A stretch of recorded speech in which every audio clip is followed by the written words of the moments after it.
Hello बच्चों, नमस्कार। मैं ममतेश कुमार आप सभी का स्वागत करता हूं आपके अपने परिवार रोजगार विद अंकित। कैसे हैं आप सब? उम्मीद है एकदम बेहतरीन, एकदम ज़बरदस्त, एकदम लाजवाब, एकदम शानदार होंगे। तो सभी मेरे प्यारे साथी अपनी क्लास के साथ। और आज वर्णमाला का पार्ट 4 है, यानी आज मेरे दोस्त वर्णमाला को हम पूर्ण रूप से समाप्त कर चुके होंगे।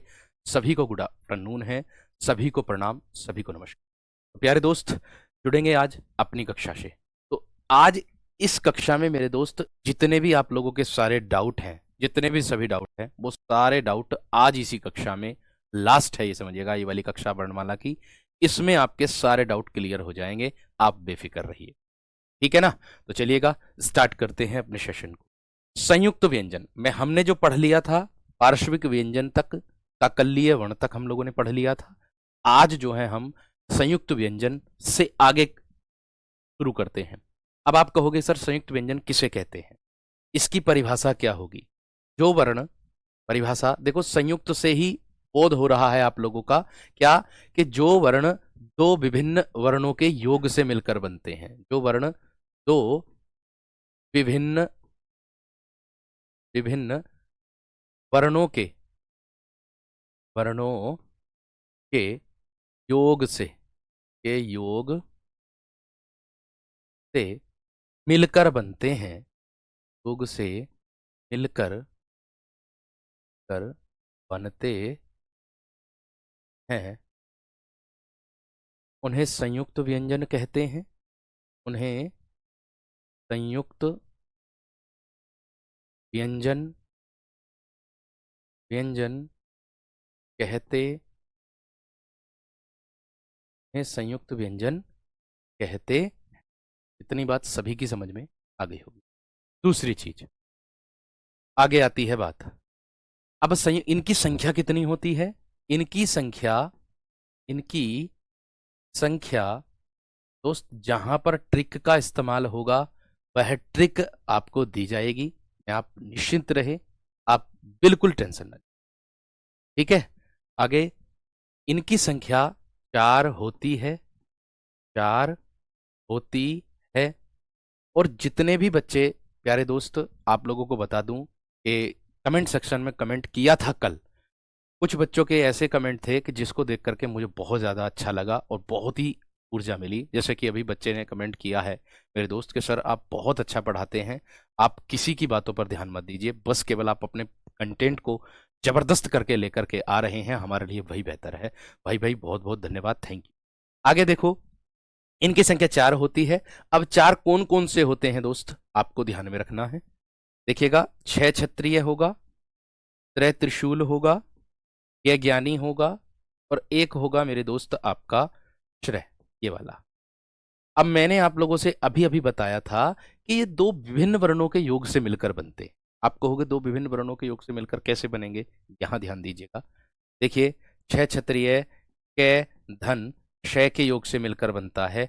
इसी पर आधारित एक प्रश्न भी आप लोगों को देखने के लिए मिला है। कौन सा वाला? जो अभी मैंने बताया था, एक आपको कराया भी था कि स्वर रहित व्यंजन जब स्वर सहित व्यंजन से मिलता है तो क्या बनता है? वो संयुक्ताक्षर बनता है, संयुक्त बनता है। ये पॉइंट याद रखना। दूसरी चीज अगर मैं बात करता हूं त्रय त्रिशूल की, वो तय धन रै के योग से मिलकर बनेगा। यह ज्ञानी जय धन अय के योग से मिलकर बनेगा। और श्रेय जो है वो सय धन रै के योग से मिलकर बनेगा। इन्हीं को मेरे दोस्त संयुक्त व्यंजन कहा जाता है। और ये संयुक्त व्यंजन 4 होते। ठीक है, अधिकतर क्लियर है इतनी बात यहां तक? चलिए, बहुत अच्छी बात, बहुत शानदार। एक बार मुझे यहां तक थम्सअप कर दीजिएगा, फिर मैं आगे बढ़ता हूं। आप लोगों का थम्सअप आ जाए तो फिर मैं आगे बढ़ता हूं। ये संयुक्त व्यंजन है, ये हैं आप लोगों के संयुक्त व्यंजन। मैंने कहा आप सभी विद्यार्थियों को मैं, प्यारे दोस्तों, यूपी पुलिस और यूपी एसआई, देखो यूपी एसआई को डीप पढ़ना चाहिए, दोनों की कक्षा एक है, तो उसी के आधार पर मैं डीप लेकर के जा रहा हूं यूपी एसआई का। और आप कांस्टेबल को आराम से निकाल सकते हो जब आप डीप पढ़ लोगे, क्योंकि आपको सामान्य भी मिलेगा और आपको विशेष भी मिलेगा, दोनों चीजें मिलेंगी, तो आप बिल्कुल फतेह हासिल करोगे, ये मेरा वादा है। ठीक है, ये क्लियर हो गया संयुक्त व्यंजन। आगे आती है उत्क्षिप्त व्यंजन की बात। सर जी उत्क्षिप्त व्यंजन की परिभाषा क्या होती है? इसकी परिभाषा बनेगी कि जिन वर्णों का उच्चारण करने पर जीभ ऊपर उठकर, क्या बनेगी? जिन वर्णों का, देखो मैं परिभाषा इसलिए देता हूं मेरे दोस्त क्योंकि परिभाषा अधिकतर एग्जामों में पूछी जाती है, और अभी 2021 और 2017 का जो यूपीएसआई का पेपर हुआ और जो आपके विगत पुलिस के पेपर हुए हैं उनमें भी आप लोगों से परिभाषा पूछी जाती है। किसी में अगर परिभाषा शिफ्ट में नहीं पूछी है तो उससे संबंधित प्रश्न पूछ लिया, हो सकता आपके परिभाषा पूछ ले, भाई कुछ भी परिवर्तन हो सकता, तो प्लीज इस बात को ध्यान में रखते हुए पढ़ते चलेंगे, आप बेफिक्र रहिएगा। बाकी जिम्मेदारी मेरी है, उस जिम्मेदारी को मैं बखूबी निभा रहा हूं। मैंने कहा जिन वर्णों का उच्चारण करते समय जीभ ऊपर उठकर, जीभ ऊपर उठकर तुरंत नीचे गिरती है, तुरंत प्रयोग करके देख लेना परिभाषा, तुरंत नीचे गिरती है, नीचे गिरती है,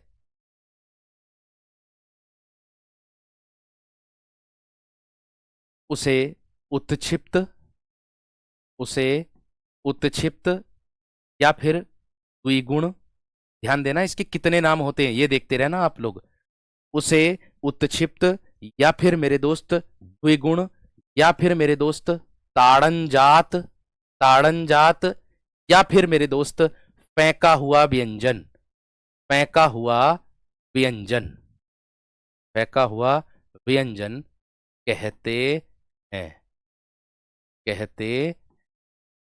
इतनी बात सभी विद्यार्थियों की समझ में आ गई होगी। इनकी संख्या 2 होती है, इनकी संख्या 2 होती है, संख्या 2 होती है, ठीक है। अब इनकी संख्या 2 होती है, कौन कौन से होते हैं आप देखोगे जब, एक तो होता है ढ़ और एक होता है ये ढ़। आप इसका उच्चारण करोगे जो ऊपर परिभाषा लिखी है, सेम वही मेरे दोस्त, उसी के हिसाब से आप लोग इसको उच्चारित कर सकते हो। देखो मैंने कहा जीभ ऊपर उठेगी और तुरंत नीचे गिरेगी, ऊपर उठेगी, अपने आप प्रयोग करके देख लीजिएगा, जो परिभाषा दी है उसी के अनुसार दोस्त आप लोगों को ये परिभाषा लिखाई गई है, एकदम बेहतर और जबरदस्त तरीके। चलिए बहुत बढ़िया, बहुत बेहतरीन। आगे देखो इसके बाद मेरे दोस्त आप लोग, हाँ एक पॉइंट और आता है कि उत्क्षिप्त व्यंजन से संबंधित अगर प्रश्न बन सकते हैं हमारे तो वो कैसे बन सकते हैं, ठीक है। तो इस चीज को भी विशेष तरीके से ध्यान में आप लोगों को रखना है। वो क्या ध्यान में रखना है मेरे दोस्त, देखिए ये रहे, मैंने कहा किसी भी शब्द की शुरुआत में उत्क्षिप्त व्यंजन प्रयोग नहीं होता है, ध्यान देना मेरी बात पर। मैंने कहा कि किसी भी शब्द की शुरुआत, अगर किसी शब्द की शुरुआत होगी तो उसमें उत्क्षिप्त व्यंजन शुरू में नहीं आएगा। देख सकते हो जैसे ढोलक है, ये उत्क्षिप्त व्यंजन नहीं है मेरे दोस्त। डमरू है, ये उत्क्षिप्त व्यंजन आपका नहीं है। ये आप लोगों का ट ठ ड ढ, ये आप लोगों का मूर्धन्य व्यंजन है। कैसा है?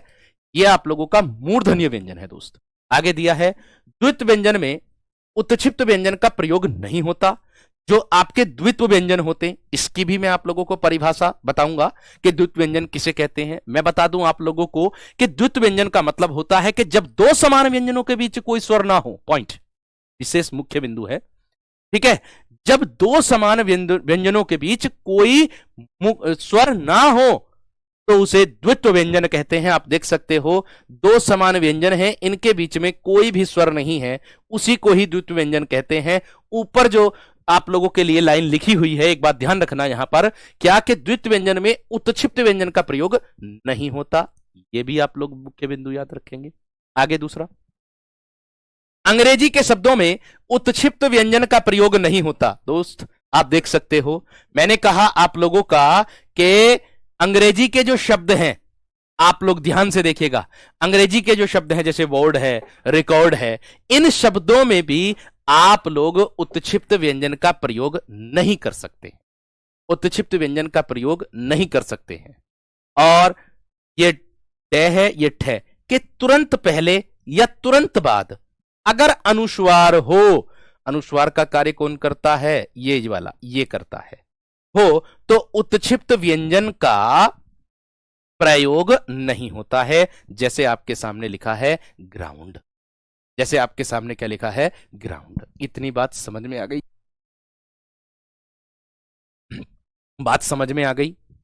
बात क्लियर हो गई दोस्त? इतनी बात एक बार मुझे थम्स अप करके बता दीजिएगा बहुत अच्छे तरीके से, एकदम बेहतर, कि हाँ भैया जी क्लियर हो गई इतनी बात। बात बताओ, इतनी बात क्लियर हो गई? सर आप ऐसा पढ़ा रहे हैं जिसमें बुक को टच करने की आवश्यकता ही नहीं है, क्योंकि मैंने अनेक बुक देखी थी, उसमें अलग अलग तरीके से हर एक बुक में अलग अलग मिला, लेकिन आपने एक ही जगह उसको दे दिया। थैंक यू भाई, बहुत बहुत थैंक यू मेरे दोस्त। इतनी बात सबको समझ में आ गई? एक बार प्लीज थम्स अप कर दीजिएगा दोस्त, फिर मैं आगे बढ़ चलूंगा, फिर मैं आगे बढ़ चलूंगा, क्योंकि आप लोगों का कहना रहता है कि भैया जी स्पीड से मत चल। देखिएगा अगर और कुछ बच्चों का कहना रहता है कि सर पीपीटी से ना पढ़ाओ, हाथ से लिखो। देखो दोस्त, अगर मैं हाथ से लिखूंगा ना तो 1 घंटे में मेरे दोस्त वर्णमाला के 5-6 पार्ट हो जाएंगे। ठीक है, मैं नहीं चाहता कि 5-6 पार्ट हो, मैं सिर्फ ये चाहता हूं कि कंटेंट मिले आपको, बेस्ट मिले, बस आपका उद्धार हो, बस इतना ध्यान, इतना ध्यान मैं आप लोगों को रखना चाहता हूं, और यही मेरा प्रयास है। ठीक है, चलिए बहुत अच्छी बात है, ये क्लियर, उत्क्षिप्त व्यंजन की बात आप लोगों की क्लियर हो गई। नेक्स्ट आता है द्वित्व व्यंजन। नेक्स्ट क्या आता है मेरे दोस्त, आगे आप लोग द्वित्व व्यंजन को पढ़ेंगे। सर द्वित्व, द्वित्व मतलब 2 बार व्यंजन का आना, अर्थात परिभाषा क्या बनेगी, जब परिभाषा बनेगी आप लोगों की, जब 2 समान व्यंजनों के बीच, जब 2 समान, जब 2 समान व्यंजनों के बीच, जब 2 समान व्यंजनों के बीच, के बीच 2, जब 2 समान व्यंजनों के बीच कोई स्वर, कोई स्वर न हो, कोई स्वर न हो, उसे द्वित्व व्यंजन कहते हैं, उसे द्वित्व व्यंजन कहते हैं, द्वित्व व्यंजन कहते हैं। मैंने क्या कहा आप सभी विद्यार्थियों से, कि 2 समान व्यंजनों के बीच कोई स्वर ना हो। आप कहोगे कि सर 2 समान व्यंजन कैसे? मान लीजिए अभी अभी मैंने आप लोगों को बताया था, जैसे मैं कह दूं आप लोगों से सत्ता कह दूं, देख लीजिएगा, एक तय ये बन गया और एक तय ये बन गया, ये दोनों के दोनों क्या हैं, समान व्यंजन है। ये दोनों के दोनों क्या हैं, समान व्यंजन है। लेकिन इन दोनों के मध्य में क्या नहीं है दोस्त, आपका स्वर नहीं। इन दोनों के मध्य में क्या नहीं है मेरे दोस्त, स्वर नहीं है। उसी को ही मेरे वीर हम लोग क्या कहते हैं, द्वित्व व्यंजन कहते हैं। और उदाहरण अगर मैं आप लोगों को बताऊं तो आप देख सकते हो, जैसे ये दिया सत्ता, जैसे ये दिया धक्का, यहां देखिए तय व्यंजन, तय व्यंजन, यहां देखिए कै व्यंजन, कै व्यंजन, यहां डे व्यंजन, डे व्यंजन, तय व्यंजन, तय व्यंजन, लय और लय व्यंजन, यहां भी लय व्यंजन, लय व्यंजन। सब में देख सकते हो 2 समान व्यंजन होंगे, परंतु किसी भी प्रकार से आप लोगों को मेरे दोस्त स्वर का प्रयोग नहीं होगा। उसे ही मेरे दोस्त क्या कहते हैं, हम द्वित्व व्यंजन कहते हैं। उज्जवल आ जाएगा आप लोगों का, कट्टा आ जाएगा, क्या धटे टया, पक्का आ जाएगा, इस तरीके से और भी शब्द, बच्चा आ जाएगा, इस तरीके से और भी शब्द बन जाएंगे। एक बार मुझे थम्स अप करके बता दीजिएगा, मिट्टी आ जाएगा, मिट्टी आ जाएगा, है ना, इस तरीके से आ जाएंगे। आप लोग एक बार थम्स अप करके बता दीजिएगा मेरे दोस्त कि हाँ जी भैया जी इतनी बात सबकी समझ में आ गई। हम एक बार मुझे थम्स अप करके बता दीजिएगा कि हाँ भैया जी इतनी बात सबकी समझ में आ गई हमारे। बहुत बढ़िया, बहुत शानदार। उज्जवल में दोनों जे आधे बनते, ध्यान रखना, दोनों जे आधे बनते शुद्ध वर्तनी के रूप में। ठीक है, थम्स अप कर दीजिएगा। एप्लीकेशन में आप स्क्रीनशॉट नहीं ले सकते हैं, एप्लीकेशन में स्क्रीनशॉट लेने की सुविधा नहीं है दोस्त। सर आप बहुत बढ़िया पढ़ाते हैं, मेरे 35 में से 36 नंबर थे हिंदी में यूपी पुलिस में। भाई थैंक यू मेरे दोस्त, थैंक यू। चलिए आगे देखो अगला पॉइंट। आगे क्या कह रहा, अयोग वहा। अब आती है सर आगे बिंदु आता है आप लोगों का अयोग वहा। ए और योग और वहा, इसका अर्थ क्या होता है? जो वर्ण ए के योग से बने हैं किंतु व्यंजन के लिए अर्थ प्रकट करते हैं। परिभाषा देखिए क्या है, जो वर्ण ए के योग से बने हैं, ए के योग से बने हैं किंतु व्यंजन के लिए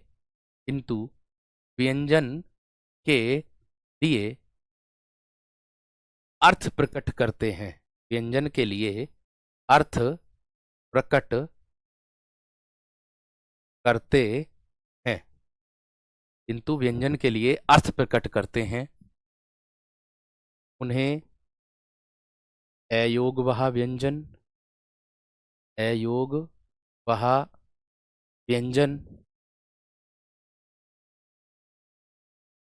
या असंगत व्यंजन,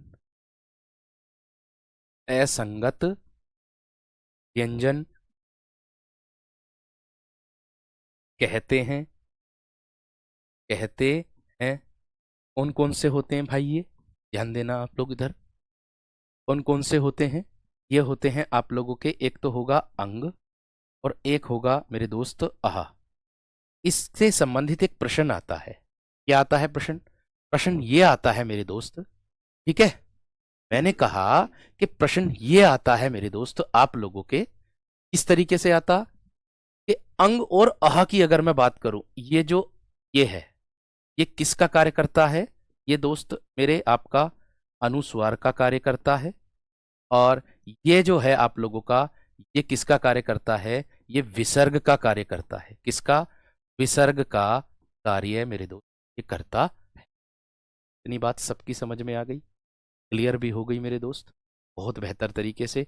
इसमें प्रश्न आता है कि अंग और आहा किसका कार्य करता है? विकल्प में मिलेगा आपको अनुस्वार और विसर्ग का, अन्य 3 विकल्प और मिलेंगे, अन्य 3 विकल्प और मिल जाएंगे आप लोगों को। तो इस बात को भी आप लोगों को विशेष तरीके से दिमाग में रखना है और ध्यान रखना है।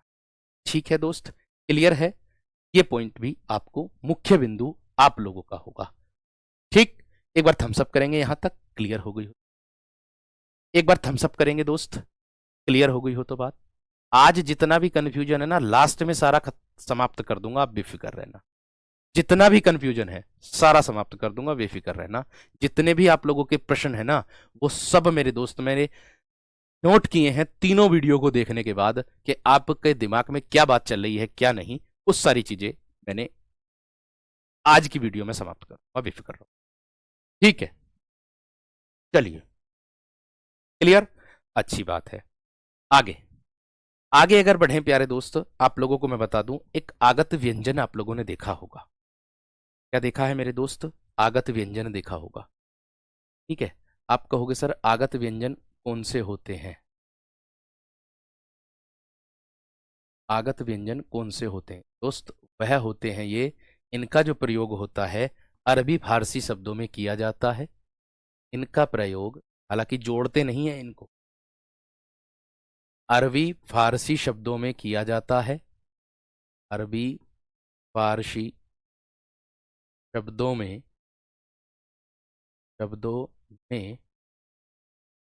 किया जाता है, किया जाता है। ठीक, आप कहोगे सर कौन कौन से होते हैं? एक होगा आप लोगों का ज़ै जिसके नीचे नुक्ता लगेगा, एक होगा आप लोगों का फै जिसके नीचे दोस्त नुक्ता लगेगा। ये ज़ै और फै, ये दोनों के दोनों मेरे दोस्त क्या हो जाएगा? आपका आगत व्यंजन हो जाए। ये दोनों के दिनों मेरे दोस्त क्या हो जाएगा? आप लोगों का आगत व्यंजन के अंतर्गत आ जाएगा आपका। और इनका प्रयोग अरबी फारसी शब्दों में देखने के लिए मिलेगा आप लोगों को। जोड़ते नहीं है इसमें, इनको जोड़ते नहीं है, ये विशेष तरीके से ध्यान रखना। ठीक है, क्लियर है दोस्त इतनी बात यहां तक? चलिए, बहुत अच्छी बात, बहुत शानदार। भाई देखो, मैं धीरे इसलिए चल रहा हूं मेरे दोस्त, जिससे आप लोग इसको नोट कर सको अपनी कॉपी में। ठीक है, अगर आपको नोट करने वाली बात है आती है तो आप इसको नोट कर सकते हैं। ठीक है, इस तरीके से विशेष तरीके से ध्यान आप लोगों को। ठीक है भाई, आगे देखो। इसके बाद आप लोगों ने परिभाषा देखी होगी सर जी, एक आता है बलाघात, इसी को ही हम बोलते हैं क्या, स्वैराघात। इसी को ही हम क्या बोलते हैं दोस्त, स्वैराघात। क्या बनेगी, बलाघात क्या होता है, क्या होता है बलाघात? शब्द बोलते समय अक्षर विशेष पर तथा वाक्य बोलते समय शब्द विशेष पर। शब्द बोलते समय, शब्द बोलते समय, बोलते समय अक्षर विशेष पर, अक्षर विशेष पर तथा वाक्य बोलते समय, वाक्य बोलते समय, बोलते समय शब्द विशेष पर, शब्द विशेष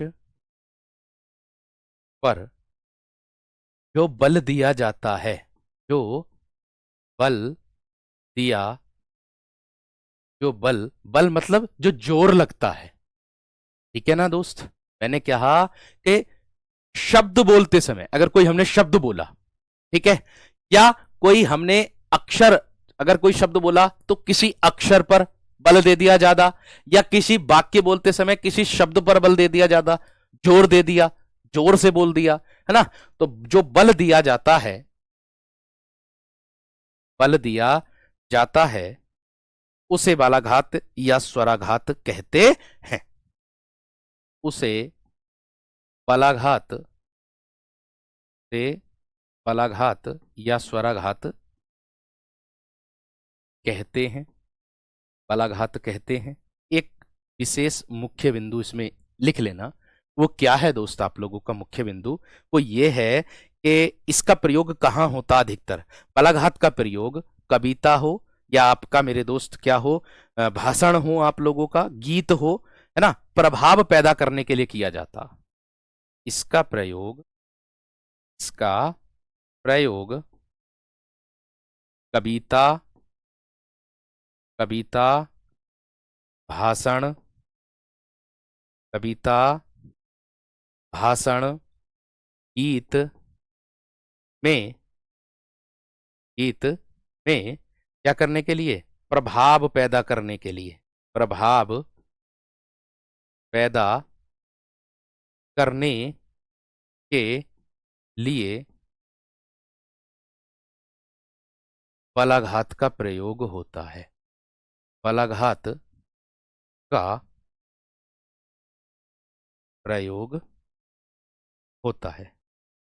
देखो, आपसे केवल प्रश्न में कितना पूछ सकता, बस इतना ही पूछ सकता, इससे संबंधित प्रश्न कैसे बनेगा, इससे संबंधित प्रश्न कैसे बनेगा। ठीक है, मैंने कहा आप लोगों से कि मेरे दोस्त, मैंने कहा इसका प्रयोग कविता, भाषण, गीत। भैया अगर हम कोई भाषण बोल रहे हैं, अगर कोई भाषण बोल रहे हैं, तो हम अगर किसी शब्द पर ज्यादा बल देंगे, ज्यादा जोर देंगे उच्चारण करते समय, नेताजी सुभाष चंद्र बोस, इस तरीके से, तो भाई वो क्या कहलाएगा आपका, वो बलाघात कहलाएगा। जिस शब्द पर बल देंगे या किसी स्वर पर बल देंगे, या ना बलाघात या स्वराघात, कहीं पर स्वर पर भी बल दे देंगे, कहीं शब्द पर, पूरे शब्द पर बल दे देंगे। तो एक इस विशेष मुख्य बिंदु को आप लोगों को ध्यान में रखना है भाई। ये प्रश्न आप लोगों से बन जाएगा एग्जाम में, बस इतनी लाइन आ जाएगी, इतनी कितनी, कि कविता या भाषण या गीत में या कविता में या भाषण में प्रभाव पैदा करने के लिए हम किसका प्रयोग करते हैं, निम्नलिखित में से बताओ। विकल्प रहेगा कौन सा आप लोगों को, विकल्प मिलेगा अनुतान, विकल्प मिलेगा बालाघात, विकल्प मिलेगा आपको कोई अन्य विकल्प मिल जाए क्या, 12 खड़ी, या इनमें से कोई नहीं। अब 4 ऑप्शन हैं आप लोगों के, उन चारों ऑप्शनों में से आप लोगों को बताना है दोस्त कि क्या आप लोगों का उत्तर सही। तो इसको भी आपको विशेष तरीके से दिमाग में रखना। ठीक है, बालाघात की परिभाषा आप अपने दिमाग में रखना भाई, पूछ सकता है एग्जामिनर, पूछ सकता है दोस्त अपने आप एग्जाम। ठीक है, इतनी बात क्लियर है। चलिए, कोई शब्द हो, देखो दिया ना, बोलते समय किसी शब्द पर अगर हम ज्यादा जोर दे दे, ज्यादा जोर देते हैं, किसी वर्ण पर ज्यादा जोर दे दें, अक्षर पर, वो दिया है, ठीक है नहीं, तो उसी को ही कहते हैं हम बलाघात। जैसे देखा होगा ना आप लोगों ने, मंत्र पढ़ते ओम भूर्भुवः तत्सवितुर्वरेण्यं भर्गो देवस्य धीमहि धियो न प्रचोदयात् स्वाहा, जोर देते हैं ना, ये तो बलाघात का कार्य करता है, वही तो दोस्त बलाघात का कार्य करता है, ये विशेष ध्यान रखना। आगे अगला पॉइंट,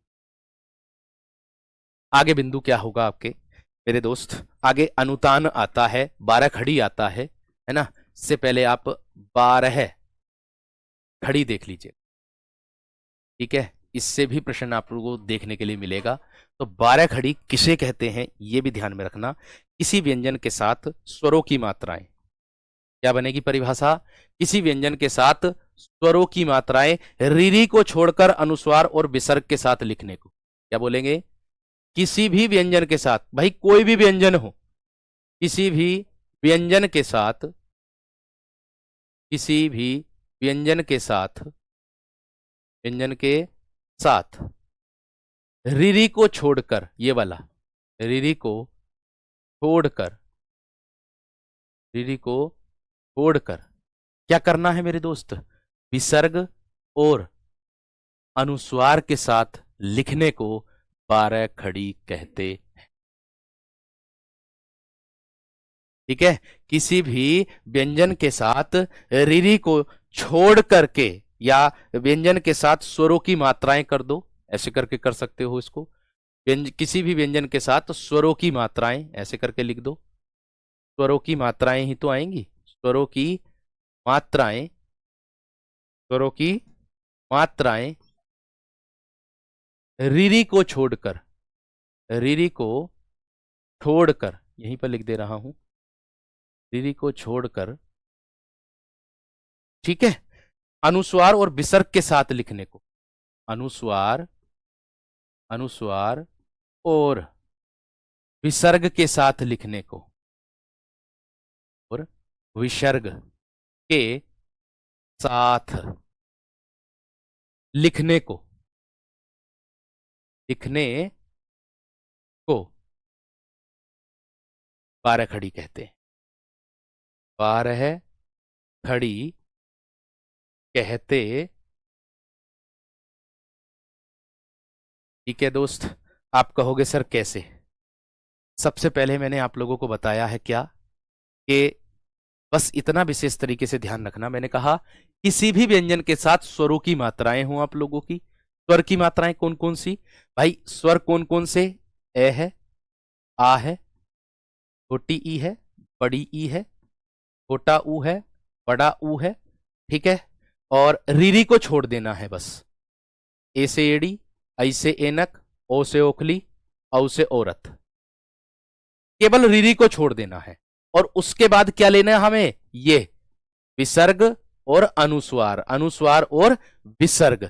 अब इसके स्थान पर हमें क्या लेना, इनकी तो सिर्फ हमें क्या प्रयोग करनी है, मात्राएं प्रयोग करनी है, ठीक है जी, इसकी मात्रा केवल कै है, तो कोई भी व्यंजन हो वो केवल और केवल मेरे दोस्त एक के प्रयोग में आएगा, ठीक है दोस्त। अगर मैं बात करूं आप लोगों से, मान लीजिए भाई व्यंजन कोई सा भी ले लो, ऐसा नहीं कि मैं कै ले लूं, ठीक है, ऐसा नहीं मेरे दोस्त कि मैं कई व्यंजन ले लूं, कोई से व्यंजन ले लूं, जो आपकी मर्जी बोले ले सकते हो,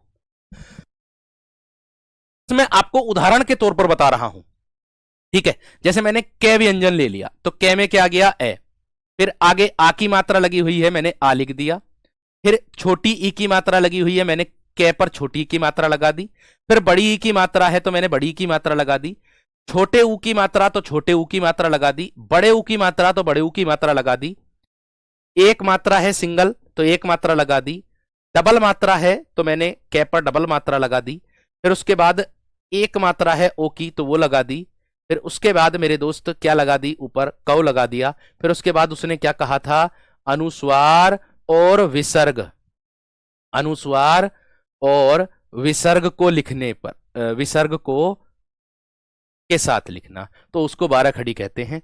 आप इन सभी को गिन सकते हो, 2, 2 4, 2 6, 2 8, 2 10 और 2 12, 12 खड़ी में 12 ही मेरे दोस्त वर्ण होते हैं आप सभी विद्यार्थियों के सामने। आप सभी विद्यार्थियों के सामने हैं। आप देख सकते हो जो मैंने बताया, ऐसा नहीं कि मैं कह ही लूं, भैया कोई भी व्यंजन ले लो, ख ले लो, च ले लो, ट ले लो, प ले लो, घ ले लो, बहुत 40 व्यंजन होते हैं आपके, कुल 40 होते हैं। कैसे होंगे वो भी बताऊंगा, बेफिक्र रहो। पहले 39 थे, अब 40 हो गए। ठीक है, उसको मेरे दोस्त कह सकते हो। क्लियर? क्लियर है दोस्त, इतनी बात यहां तक। देखो जो ऊपर लिखा सेम वही है कि किसी भी व्यंजन के साथ, व्यंजन ये रहा, स्वरों की मात्राएं ये रही आप लोगों की, ये सब मात्राएं लगाई मैंने, रिरी को छोड़ करके, री से रिरी को छोड़ देंगे बस, केवल अनुस्वार और विसर्ग के साथ लिखने को बाराखड़ी कहते हैं। अनुस्वार ये रहा, विसर्ग ये रहा, व्यंजन के साथ लिखा उसी को बाराखड़ी कहते हैं। खत्म, समाप्त बात। उम्मीद है आप सभी को क्लियर हो गई। उम्मीद है वीर आप सभी विद्यार्थियों को एकदम क्लियर हो गई है।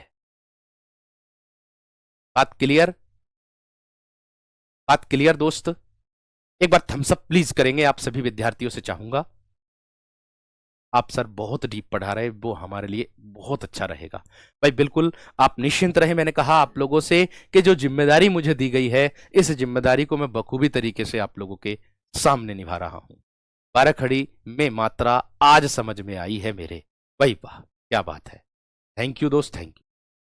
चलिए आगे देखो, इसके बाद आता है आप लोगों का अनुतान। आप कहोगे सर अनुतान किसे कहते हैं? ठीक है ना दोस्त, तो देख लीजिएगा। अनुतान, जब आप थम्स अप करते हो मैं जब ही आगे बढ़ता हूं, ठीक है, इस विशेष बात को ध्यान में रखना आप सभी विद्यार्थी। मैं तभी आगे बढ़ता हूं जब आपका थम्स अप आ जाता है।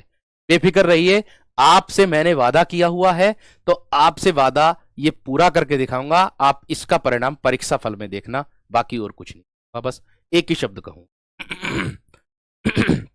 वर्तमान में प्यारे दोस्त बुखार चल रहा है मुझे, आप जानते ही हैं, और लेकिन फिर भी आप लोग बेफिक्र रहें, कक्षा तो होगी ऐसे ही जैसी होती। ठीक है, चलिए। अनुतान, इसका अर्थ क्या होता है? भाषा के बोलने में जो उतार चढ़ाव का क्रम होता है, भाषा के बोलने में, भाषा के बोलने में, बोलने में जो उतार चढ़ाव, जो उतार चढ़ाव अर्थात आरोह अवरोह की बात हो रही है, उतार चढ़ाव का बोध होता है, बोध होता है, उसे अनुतान कहते हैं, उसे अनुतान कहते हैं, अनुतान कहते हैं। अब आप कहोगे सर जी अनुतान में इसका प्रयोग कहां पर होगा? आप कहोगे सर कि अनुतान में इसका प्रयोग कहां पर होगा? दोस्त आप विशेष ध्यान रखना, यहां पर अनुतान में हर्ष, जहां हर्ष होगा, जहां खुशी होगी, जहां शोक होगा, जहां आश्चर्य मेरे दोस्त होगा, जहां क्या होगा? आश्चर्य मेरे दोस्त होगा, वहां किसका प्रयोग होगा? अनुतान का प्रयोग घृणा का, तिरस्कार आदि भाव को व्यक्त करने के लिए, है ना। घृणा हो या तिरस्कार हो, तिरस्कार हो, आदि भावों को व्यक्त करने के लिए, आदि भावों को व्यक्त करने के लिए, व्यक्त करने के लिए, करने के लिए अनुतान का प्रयोग किया जाता, अनुतान का प्रयोग किया जाता है,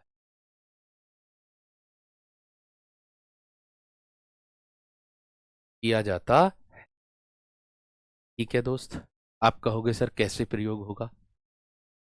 आप कहोगे सर कैसे प्रयोग होगा? मैंने सिर्फ आपसे इतनी बात कही कि भाषा को अगर हम भाषा को बोल रहे हैं, ठीक है, तो बोलने में जो उतार चढ़ाव होगा, जैसे किसी शब्द को मेरे दोस्त उतार चढ़ाव करेंगे, है ना, किसी शब्द को मेरे दोस्त उतार चढ़ाव में करेंगे, तो हम किसका प्रयोग करेंगे? अनुतान का प्रयोग करेंगे। जैसे हर्ष हो, खुशी हो, शोक हो, घृणा हो, आश्चर्य हो, इसका प्रयोग करने में आता।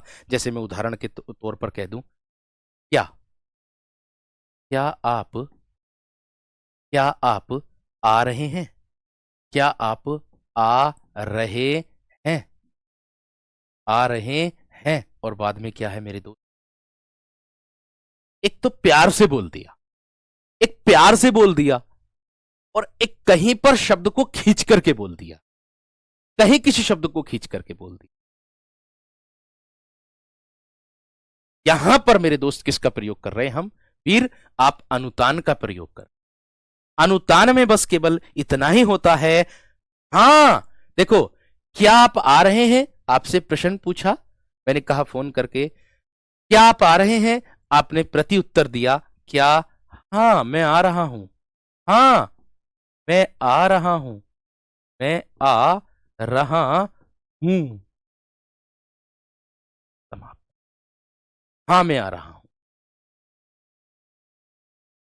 ना मैं ना आ रहा, मैं ना आऊंगा, एक ये भी होता। मैंने कहा शब्दों का उतार चढ़ाव, भाषा की हमारी, एक प्रकार से ये समझ लीजिएगा कि व्यवहार, हम अपने शब्दों को दूसरे के सामने कैसे अभिव्यक्त कर रहे हैं, वो हम हर्ष के हिसाब से रख सकते, शौक के, आश्चर्य, घृणा या तृष्णा, वो हमारे ऊपर निर्भर करता है। ठीक है दोस्त, क्लियर है?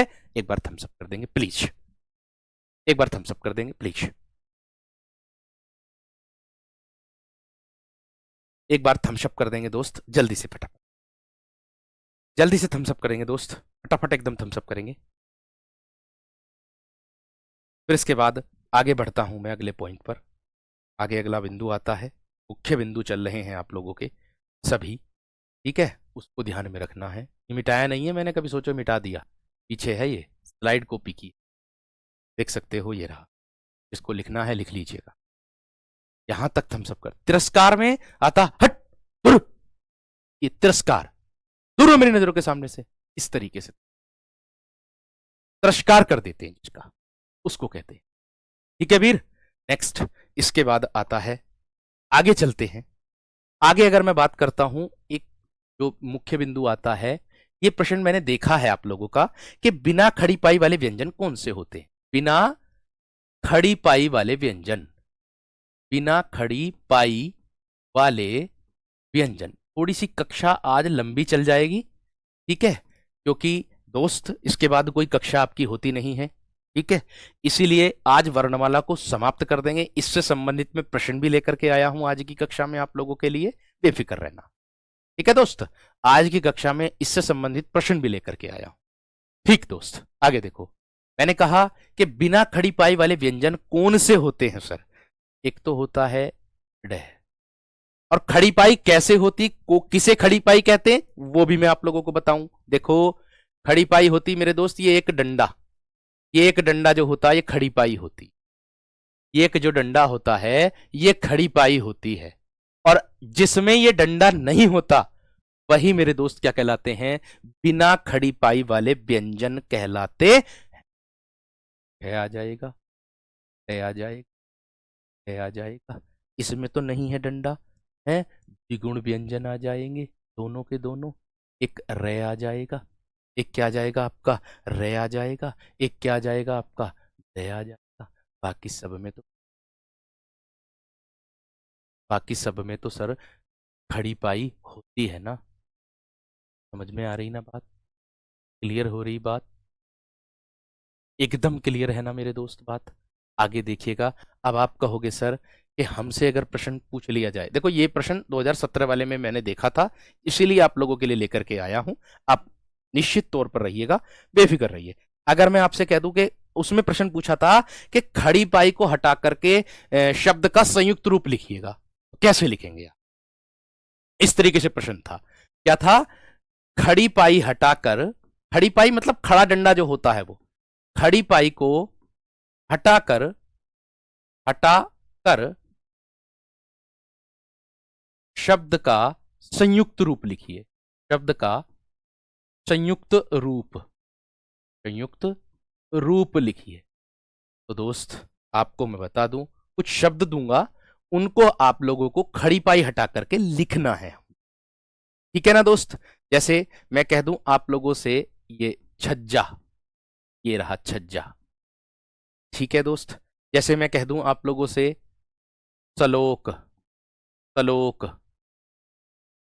जैसे मैं कह दूं आप लोगों से खयाती, खयाती, इस तरीके से विकल्प भी दिए थे उसमें, लगन, लगन, मगर हमें कच्चा, हमें क्या है, हमें खड़ी पाई को हटा करके शब्दों को लिखना है।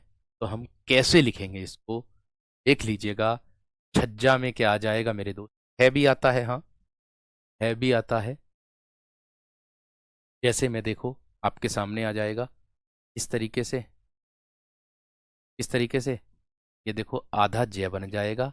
इसकी हट गई क्या मेरे दोस्त, खड़ी पाई, खड़ा डंडा हट गया। श्लोक, ये हट गई मेरे दोस्त खड़ी पाई। शुरू में ही खयाती, आधा खे, ये आ तय, ऐसे। लग्न, सेम उदाहरण मेरे दोस्त ये देखे थे मैंने उसमें, इस तरीके से। कच्चा, इस तरीके से। तो बिना खड़ी पाई वाले, मैंने फिर से मैं बता रहा हूं आप लोगों को, ये प्रश्न मैंने देखा तभी मैंने आप लोगों का उठाया, ठीक है। कि खड़ी पाई को हटा करके शब्द का संयुक्त रूप हम कैसे बनाएंगे। तो खड़ी पाई को हटा करके, तो खड़ी पाई कैसे, ये एक डंडा होता है खड़ी पाई, मैंने आपको बता दिया था। जहां पर खड़ी पाई वाले व्यंजन जो नहीं है, अगर कोई और रह गया हो तो उसको लिख लेना, ठीक है, समय पर याद नहीं आता है। तो ये चीजें आप लोगों को मेरे दोस्त बताई गई। तो इतनी बात सभी की समझ में उम्मीद करता हूं आ गई होगी। आगे प्यारे दोस्त बढ़ते हैं। एक बार मुझे यहां तक थम्सअप करके बता देंगे कि हाँ भैया जी, हम खड़ी पाई वाले व्यंजनों को आराम से लिख लेंगे। जैसे धवनी लिख दूं मैं, धवनी, है ना, तो क्या लिखेंगे हम इसको, ध्वनि लिख देंगे। क्या लिख देंगे हम इसको, ध्वनि लिख देंगे, ठीक है। प्यास आता, प्यास, मैं ऐसे लिखूं प्यास, इसको प्यारे दोस्त हम आधा पै और ये आ से खड़ी पाई बना हटा करके हम लोग लिख सकते। क्लियर भी, एक बार प्लीज थम्सअप कर देंगे, फिर मैं आगे बढ़, एक बार प्लीज थम्सअप कर देंगे, ठीक है इतनी बात या ना, ठीक है इतनी बात या ना। लेकिन देखो ये छज्जा वाला जो है ना, ये अपवाद में आता है, बीच में आता है, लेकिन खड़ी पाई जो है शुरू में ही प्यारे दोस्त लगता है, इसको हटा देना इसमें, ठीक है। लेकिन अपवाद में दिया था बुक में भी, ये छज्जा अलग लिख दो, इसको अलग लिख दो इसको, ठीक है, अलग लिख दी। बस इतना ध्यान रखना, खड़ी पाई का मतलब होता है दोस्त आपका कि एक खड़ा डंडा, उसको हटा करके लिख, ठीक है, अच्छी बात है। आगे थम्सअप आगे आपका। अब देखिएगा आगे आता है आप लोगों का कि घोषत्व के आधार पर व्यंजनों का वर्गीकरण कैसे होता है सर हमारा, ठीक है। और एक आता है प्राणत्व के आधार पर व्यंजनों का वर्गीकरण कैसे होता है सर हमारा। तो दोस्त आपको मैं बता दूं, घोष का जो अर्थ होता है, इसका इसका जो अर्थ होता है, इसका अर्थ होता है आवाज। क्या अर्थ होता है, आवाज। एक तो आप लोगों से प्रश्न इसमें यह बन सकता है एक तो ये प्रश्न बन सकता है, लगन वाला सही है, कोई दिक्कत नहीं है, लगन वाले को भी अलग कर देना, कोई दिक्कत नहीं है। खड़ी पाई का मतलब होता है कि एक डंडे को हटाना है, बस हमें उसका संयुक्त रूप लिखना है, उसी को ही कहते हैं। बेफिक्र रहो, कोई दिक्कत नहीं है, ठीक है। वो बुक में दिए थे उदाहरण, इसीलिए मैंने आप लोगों के लिए लिए हैं। अब बुक जब बनी हुई है तो गलत तो बनी हुई ना होगी मेरे दोस्त, मैं भी बुक से ही पढ़ाऊंगा, ठीक है। चलिए, घोष का मतलब होता है आवाज। एक तो इस आधार पे आ सकता है कि घोषत्व के आधार पर व्यंजनों का वर्गीकरण कितने प्रकार से किया गया, दो। एक जो बन सकता है आप लोगों का, वो क्या बनेगा, एक ये बनेगा नाद के आधार पर, किसके, नाद के आधार पर, आधार पर। और एक बनेगा आपका किसके आधार पर, स्वर तंत्रिका के आधार पर। एक किसके आधार पर बनेगा ये प्रश्न, स्वर तंत्रिका के आधार पर, आधार पर। एक प्रश्न इस तरीके से बन सकता, तब भी आपको लगाने हैं दो ही, तब भी आप लोगों को क्या लगाने हैं, दो ही। इतनी बात समझ में आ गई, इतनी बात क्लियर हो गई यहां पर, इतनी बात क्लियर हो गई यहां पर। इन दोनों को इसमें से हटा दो, चाहे तो आधे वाले ही ले लो इसमें, है ना। यहां पर इन दोनों को हम किस में रख सकते हैं, द्वित्व व्यंजन में भी रख सकते हैं, द्वित्व व्यंजन में भी हम लोग इसको रख सकते हैं, इसको भी हम द्वित्व व्यंजन में रख सकते हैं, लेकिन प्रयोग करके खड़ी पाई में उदाहरण दिए थे ये, तो इसलिए आप लोगों को मैंने दिए। बेफिक्र रहो, खड़ा डंडा हटाना होता खड़ी पाई में, बाकी और कुछ नहीं। ठीक है, मेन मुख्य बिंदु मेरा यह था कि आपको बस केवल समझाना था कि खड़ी पाई कैसे हटती है, किसे कहते हैं। ठीक है, क्लियर। घोष और सघोष की अगर मैं बात करूं तो सर जी, हमसे पूछा जाए नाद के आधार पर, नाद का अर्थ क्या होता है सर हमारा दोस्त, मेरे मेरे वीर, नाद का अर्थ भी मेरे दोस्त आवाज ही होता। नाद का जो अर्थ होता है दोस्त, वो आवाज ही होता है आप लोग। ठीक है दोस्त, अब देखिए इसकी परिभाषा क्या बनेगी, चाहे घोष आ जाए चाहे सघोष आ जाए, इसकी परिभाषा क्या बनेगी? परिभाषा बनेगी कि जिन वर्णों के उच्चारण में स्वर तंत्रिका में कंपन हो, क्या है, जिन वर्णों के उच्चारण में स्वर तंत्रिका में कंपन हो, स्वर तंत्रिका में कंपन हो। एक तो ये परिभाषा आप लोगों की हो गई, दूसरी क्या होगी, अथवा में, अथवा, एक तो ये परिभाषा हो गई, दो तरीके से आ सकती, ये बात ध्यान रख ले। ठीक है, लगन को कैसे रख सकते हैं द्वित्व में, सॉरी, अच्छा लगन भी लग दिया क्या मैंने, ओहो, लगन को नहीं रखना, सॉरी, लगन को नहीं रखना। ऐसे शब्द जो समान व्यंजनों के आएंगे, ऐसे शब्द, मैंने सोचा कि ये इसमें भी गे बना हुआ है, बस ऐसे शब्द। ठीक है, कोई नहीं। हाँ, मैं कहना चाह रहा था जिन वर्णों के उच्चारण में स्वर तंत्रिका में क्या हो मेरे दोस्त, कंपन हो। आप कहोगे सर कैसे सर, यहां देख सकते हो, एक तो ये परिभाषा हो गई, दूसरी क्या होगा कि जिन वर्णों का उच्चारण केवल नाद के उपयोग से होता है, क्या है, जिन वर्णों का, ऐसे परिभाषा, जिन वर्णों का उच्चारण केवल नाद के द्वारा होता है,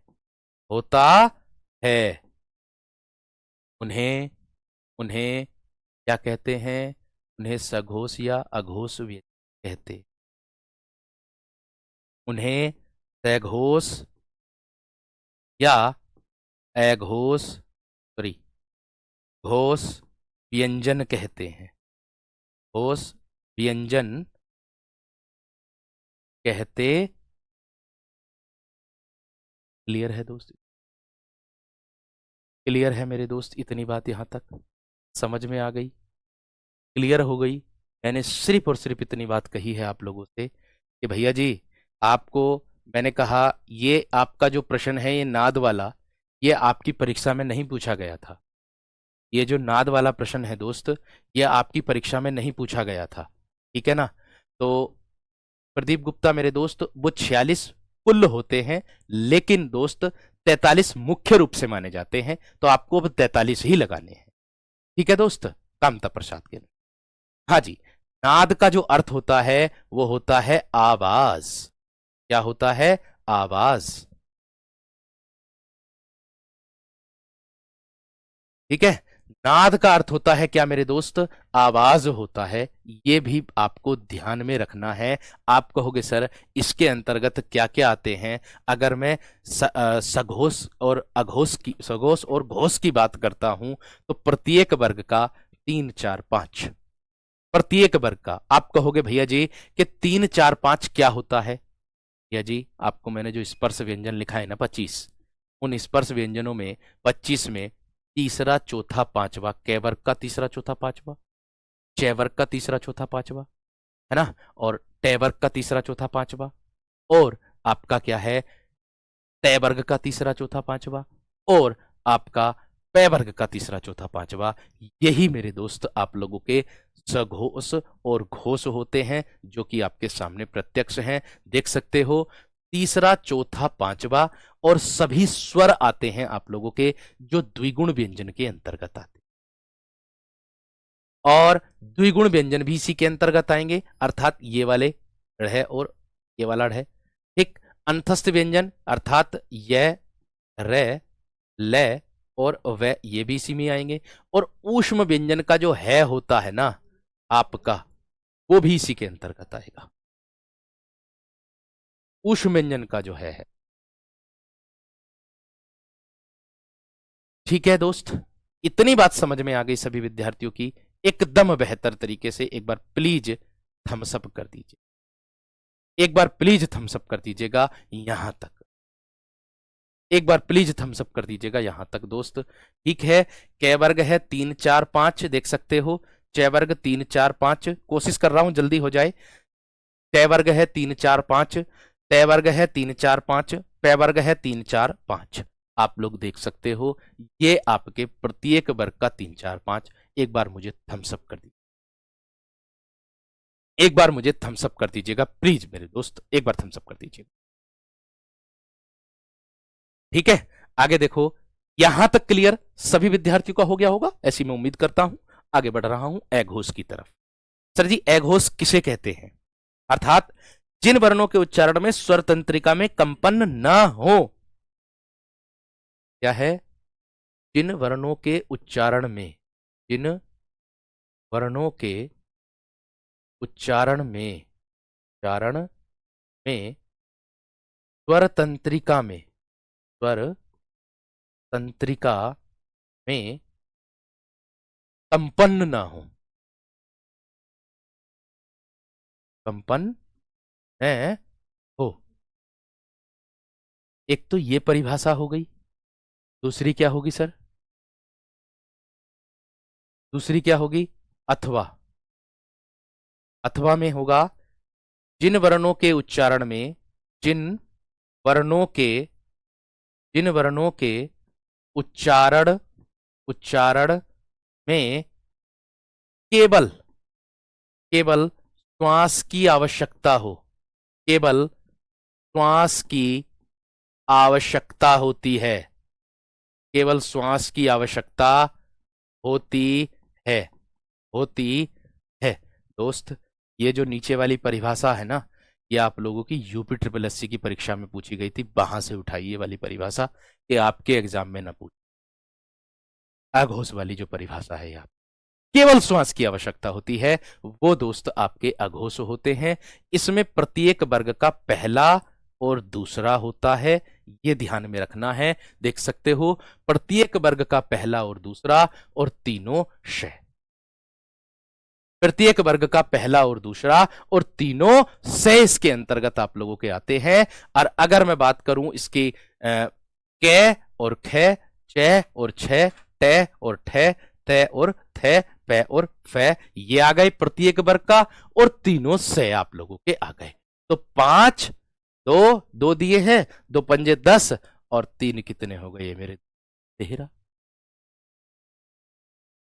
बात समझ में आ गई? एक बार मुझे थम्स अप करके बता दीजिएगा जल्दी से। इतनी बात समझ में आ गई है ना सबकी?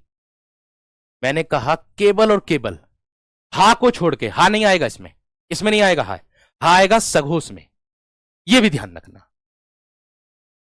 ठीक है, यह भी ध्यान रखना। ठीक है, ये देखो इनको जोड़ लेना, 3, 3 पंजे 15, तो ये हो गए मेरे दोस्त आप लोगों के, और 11 स्वर जोड़ देना। ठीक है, और 4 अंतस्थ व्यंजन जोड़ देना आप लोग, और 1 जोड़ देना है, 1 जोड़ देना है, काउंट कर। ठीक है, और आगे अगर मैं बात करता हूं, आपका प्राणत्व के आधार पर व्यंजनों का वर्गीकरण आता है आप लोगों का। देखो दोस्त, मैं आपको बता दूं कि अभी कक्षा तो है आप लोगों की, अभी और कुछ भी है बताने के लिए, मैं बता रहा हूं। कल टॉपिक तो मेरे दोस्त रहेगा आप लोगों का, क्योंकि अब आगे क्लास है, स्टूडियो खाली भी नहीं है। ठीक है, ये बताऊंगा मैं आप लोगों को कल प्राणत्व के आधार पर। और एक सबसे ज्यादा विशेष आपका जो वो है विकल्प, कि सबसे ज्यादा प्रश्न पूछा जाता है कि भैया अब हिंदी वर्णमाला में हम कितने स्वर और अक्षर लगाएंगे। तो मैं इसके लिए भी जवाब दे दूं, आपको अब हिंदी वर्णमाला में अगर क्वेश्चन पूछता है कि हिंदी वर्णमाला में कुल वर्णों की संख्या अगर आप लोगों से पूछेगा, तो आपका जवाब दोस्त 53 होगा। 52 एक जोड़ देना है आप लोगों को, और वो किसके अंतर्गत आता है, आपको जोड़ करके जो जिसमें जोड़ना है आपको, वो आता है आप लोगों का मेरे दोस्त किसके अंतर्गत, 53 जोड़ने, 53 होते हैं, ये बात ध्यान रख ले। ठीक है। अगर आप लोगों की बात आती है कि स्वर हम कितने लगाएंगे, तो दोस्त देखो, उत्तर प्रदेश पुलिस परीक्षा के आधार पर आप लोग अगर कुल स्वरों की बात करूं मैं, जो परीक्षा 2000 अभी हुई है 24 में, उसमें भर्ती बोर्ड ने 13 माने हैं, लेकिन हिंदी में स्वर जो हैं वो 2017 की जो परीक्षा यूपीएसआई की है, इसने 11 उसमें स्वर माने हैं। ये प्रश्न वाकई विरोध उत्पन्न करने वाला है सभी विद्यार्थियों के दिमाग में। तो इसके लिए आप लोगों को एक मैं बात बताता हूं, क्योंकि फॉर्म तो आप लोगों ने ही भरा था, हमने तो फॉर्म भरा नहीं है मेरे दोस्त। तो जब ये प्रश्न था 13 वाला, उसको 13 माना गया था, तो आप लोग मेरे दोस्त इस प्रश्न पर कोर्ट केस जा सकते थे कि उस पिछली वाली भर्ती में आप लोगों ने इसमें 13 क्यों उसमें 11 मान रखे हैं, इसमें आप लोग 13 मान रहे हो, इसका कारण क्या है हमें बता दीजिए। ठीक है। तो ये वो विवादित क्वेश्चन है आप लोगों का। यूपी पुलिस में 13 माने अभी जो वर्तमान में हुई है, लेकिन अब हिंदी में जो यूपीएसआई की 2017 वाली है उसमें 11 माने हैं। अब इसमें अगर क्वेश्चन में नहीं, उसमें सगोस में 11 ही करेंगे हम, वो 11 ही माने जाते, तो कोई दिक्कत नहीं है। बस इतना विशेष तरीके से ध्यान रखना, अगर भाई आगे को भविष्य में हमसे ये स्वरों वाला प्रश्न पूछता है, अगर वो 13 और 11 में से इन दोनों में से अगर हमने 13 लगाया विकल्प में और उसने 11 मान लिए, तो हम इस पर कोर्ट केस कर सकते हैं। ये आप लोग बता रहे हैं, आपके लिए कह रहा हूं मैं, आप इस क्वेश्चन पर कर सकते हैं क्योंकि आप उसके पात्र हैं। आप इस सबूत को दिखा सकते हैं, इसकी आंसर की को दिखा सकते हैं। तो आप संदेह जो है आप लोगों का उम्मीद करूंगा बिल्कुल दूर हो गया होगा। ठीक है। लेकिन ये 53वां जो है एक वर्ण जो है जोड़ लिया गया है, ये केंद्रीय हिंदी निदेशालय के द्वारा से जोड़ा गया है। इस पे बिल्कुल ये तो बिल्कुल सही है एकदम। ठीक है दोस्त, इतना विशेष तरीके से ध्यान रखना। ठीक है। बाकी कल डिस्कस करूंगा, बाकी जो रहा पार्ट वो कल बता दूंगा आप लोगों को। ठीक है। विशेष तरीके से कल एकदम बढ़िया क्लियर कर दूंगा आप सभी को। नमस्कार, धन्यवाद। कल टॉपिक रहेगा संधि का, लेकिन पहले इसको पूरा करूंगा फिर उसके बाद संधि पढ़ाऊंगा। ठीक है। चलिए, नमस्कार, धन्यवाद।